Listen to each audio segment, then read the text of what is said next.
Thank you again And for so, Della, you got the accommodating witness Ms. against Canales, Your Honor. Mr. Hinojosa. Please state your name Yolanda Canales, and where do you live? Pasadena, Texas. And what kind of home do you live in? I live in a single-wide mobile home. And how many children do you have? 3, And how many currently attend public schools? 2. And are they on the free lunch program? Yes. And have each of your children attended public schools in Texas? Yes. Which school districts have they attended? Pasadena ISD and Clear Creek ISD. And let's talk real briefly about yourself. Where did you go to public school? Pasadena ISD. And do you have a high school diploma? No, I have a GED. And your parents, where are they from? My father was from Saltillo, Coahuila, and my mother's from Reynosa, Tamaulipas, in Mexico. The second city in Mexico your mother was from? Reynosa. How many brothers and sisters do you have? 8. And so of the 9 children, how many of you graduated from high school? 5, maybe 6. I'm not sure if my oldest sibling graduated. And when you went to school, were you on the free and reduced price lunch program yourself? Yes. And what did your parents do? My father was an auto mechanic. My mother was housekeeping in a hospital. And did you work during high school? Yes, I started working when I was 14. And why did you work when you were going to To high school? help out with the younger siblings. And after getting your GED, what did you do? I started working full-time at an answering service. And what other jobs have you held since then? Receptionist and administrative assistant in different industries.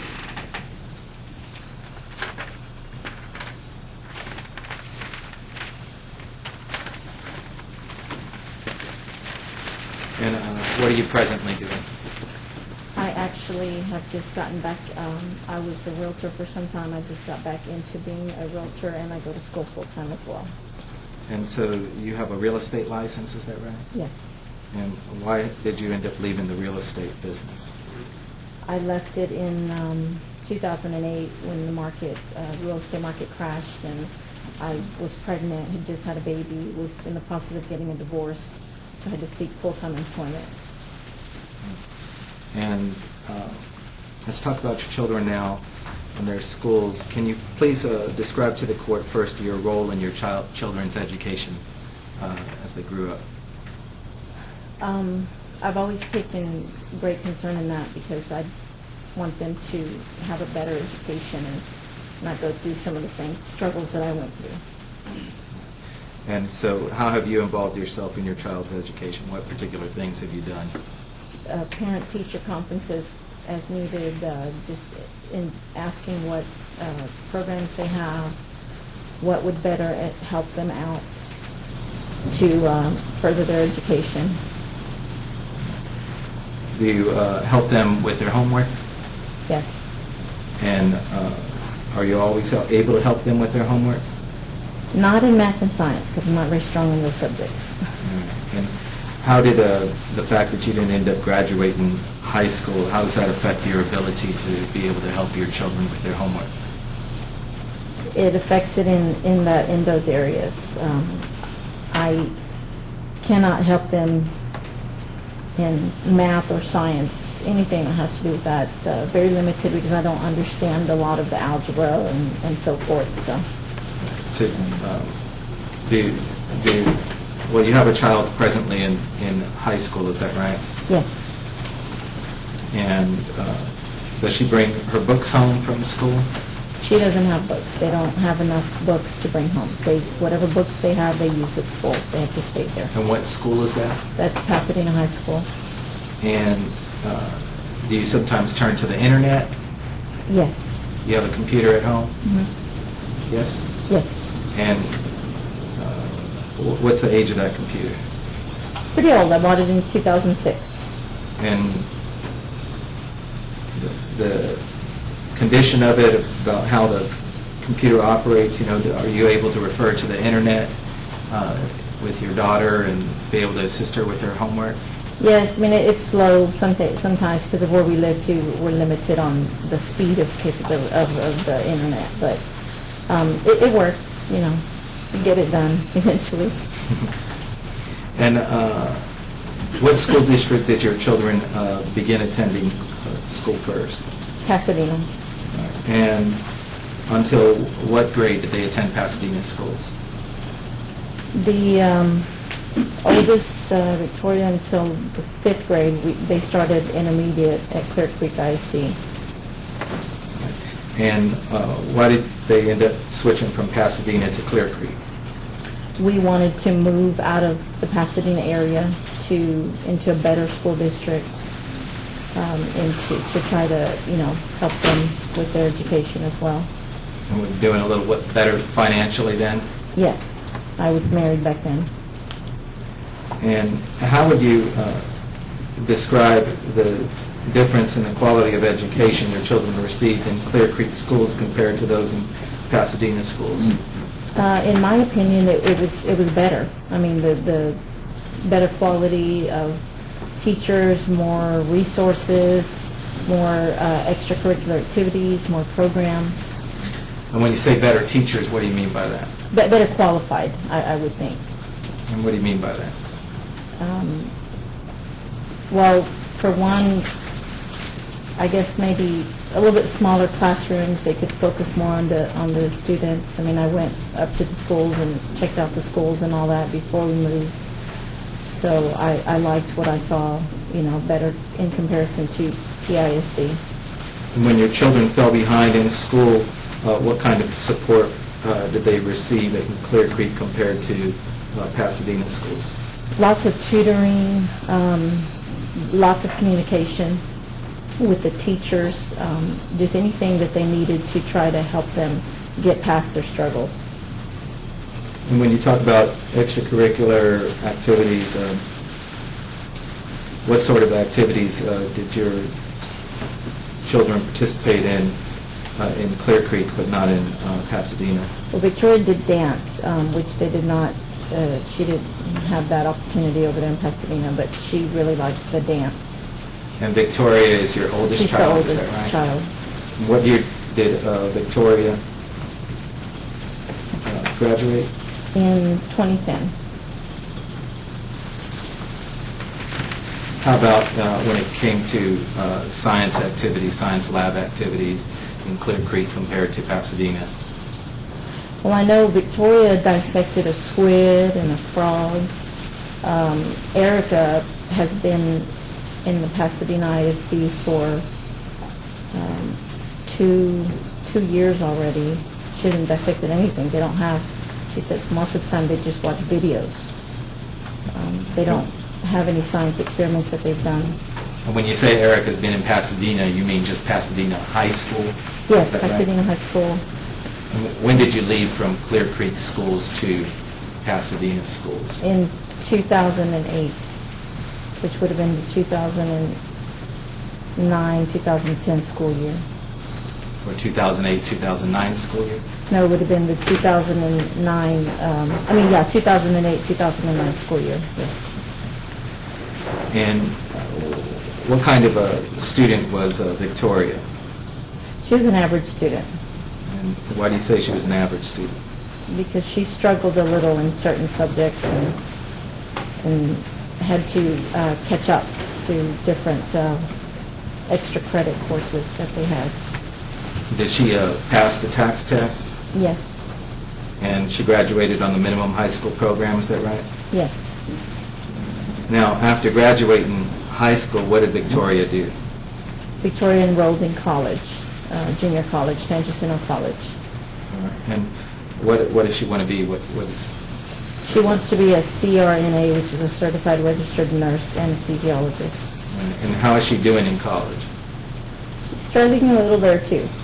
She's already failed one class the first year she went, which we had to pay the school back for. But she's struggling a little there too. And why is she struggling? Because she doesn't understand some of it. I mean, biology was hard for her. The math was hard for her. Now, you also had a stepson named Edward, is that right? Yes. And he started living with you at what age? 9. And how would you describe him as a student? Edward, very poor student. He struggled a lot. And before he moved in with you at age 9, where did he attend school? PISD, Pasadena. I'm sorry? Pasadena ISD. And did he reside in South Houston? Yes. Pasadena. Mhm. And as a struggling student, what kind of support did Edward receive at Clear Creek compared to Pasadena? The teachers were just really supportive of his needs. We always had a struggle with that, with the teachers at Pasadena not quite understanding his needs. He's a very slow learner. Was never diagnosed with any disability, just slow learner. And when we actually enrolled him in the Seabrook Intermediate, which was Clear Creek ISD, Seabrook. Yes, ma'am. Intermediate. He was actually tested at a third grade reading level. So the teachers, we had a meeting with them and came up with a solution to help him advance a little more than that. Did you seek private help for Edward? I researched it, but it was too expensive. I researched Sylvan Learning Centers and other learning centers, but it was about $500 to $600 a month just to get started. And did Edward pass all the tax tests when he was going to school? No. Did he eventually graduate? He did. He graduated through an alternative school at the age of 20. Now, let's go to the other daughter, Erica.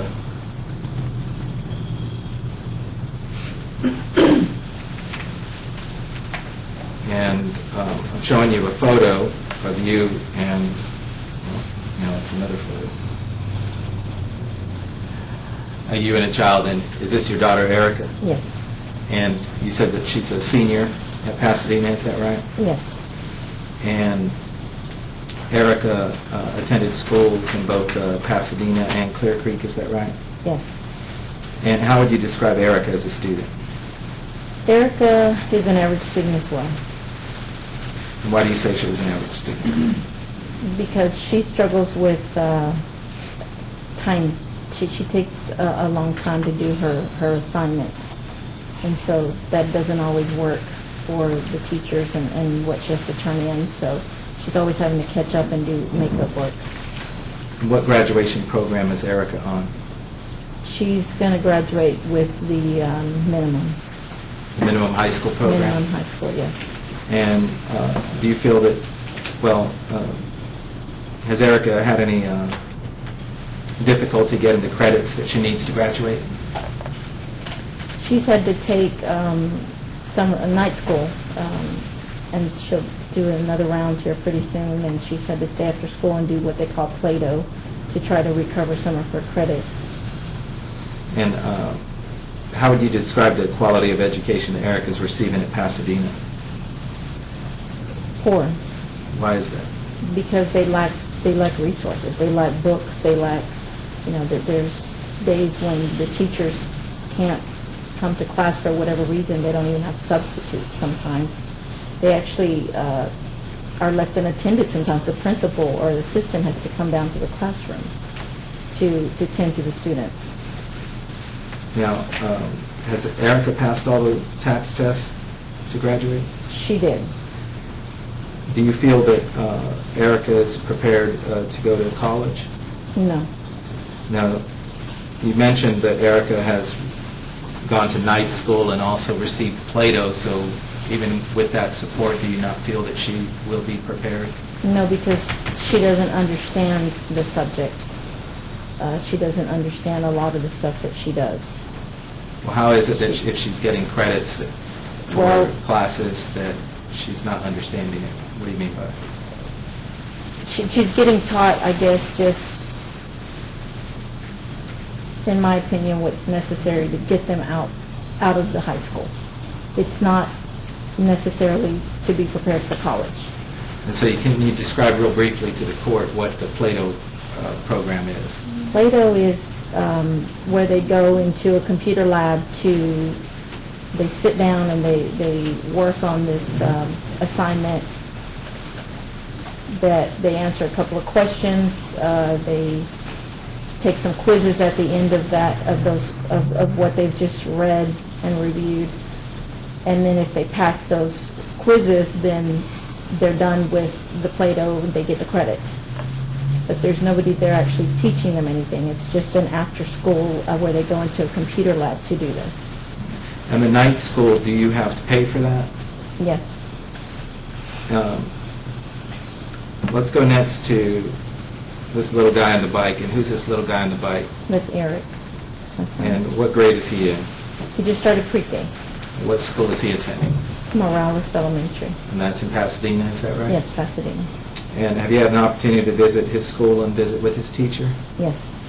And how would you describe the classroom environment? The classroom environment, well, number one, it's a little overcrowded because they don't have enough room for everything and all the students. The teacher, actually, I had a teacher conference with her not too long ago. She was very overwhelmed. Her desk, mountains of papers everywhere, piles of stuff everywhere. She said they just don't have enough assistants. They don't have enough supplies. They actually have to buy a lot of their own supplies. So to me, that's just not that doesn't enable them to be able to do their job to the best of their ability. And is that a half-day or full-day pre-K program? Half day. And as a single working mom, how does a half-day pre-K program impact you? Well, my biggest issue is with transportation. I have to rely on my daughter, my mother, and sometimes other relatives to be able to pick Eric up from school because he can't go full day. They don't offer the full day program anymore. And what time do you drop him off? 7:50 in the morning. And what time do you have to pick him up? 10:50. And what's your opinion of, as a parent, of how he is able to learn within a 3-hour period as opposed to a full-day program? Well, their learning is limited. I mean, you can only do so much in 3 hours, and then they don't like start immediately when they get there. They eat breakfast, and then they have a little recess in between those 3 hours, so they're not really using the full 3 hours for learning. And your children are on the free lunch program, is that right? Both your It's children? completely free lunch.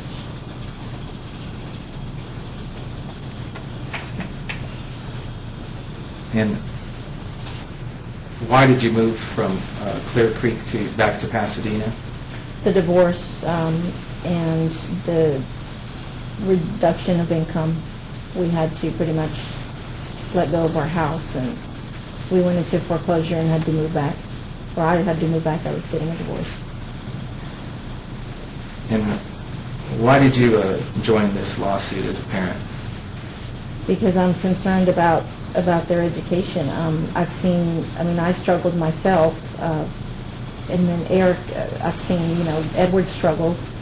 Victoria's barely, trying to get through college. But now I've got Eric here who just started. So I've got a whole, 12 more years to go of education for him, and then hopefully get him into college. And when you say that you've struggled, you went back and you got your real estate license, is that right? Yes, and I did it through Houston Community College. So in order to get into the college, I had to try to take the tax, which wasn't required when I went to school. So I took the test, I failed it, and then I had to take remedial classes. I had to take remedial math twice because I just did not understand the college algebra. And what do you want out of this lawsuit?